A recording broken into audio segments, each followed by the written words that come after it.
صاحب عبارة أنا الحكومة، قصة خط الصعيد الحقيقي في أسيوط. اسمه عزت حنفي، وصنفوه بأخطر راجل في مصر، وهو صاحب العبارة الشهيرة في فيلم الجزيرة أنا الحكومة. قصته مليانة بالأحداث الغريبة والأسرار اللي هتخلي أي حد يستغرب أول ما يسمعها. عزت حنفي اتولد في جزيرة النخيلة في أسيوط، وسط عيلة معروفة بهيبتها وليها نفوذ عند رجال الأمن.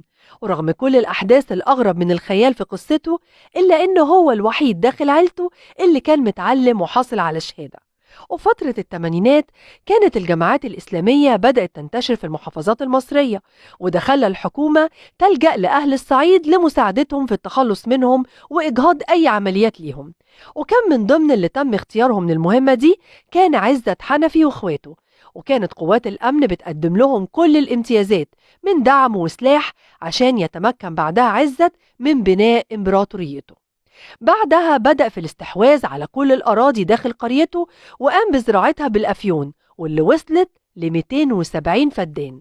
ذاع صيته وقتها في بيع المخدرات، وبعدها أصبح أشهر تاجر للسلاح في مصر. وفي أواخر التسعينات تم القضاء على الجماعات الإرهابية في أغلب المحافظات المصرية، وشعر وقتها عزت بانتهاء امتيازاته اللي منحت ليه من رجال الأمن، فقرر إنه يستولى على الجزيرة اللي عايش فيها هو وأشقائه، وحصنها ومنع دخول رجال الشرطة، لدرجة أنه حط صواريخ مضادة للطيارات على أسطح الجزيرة.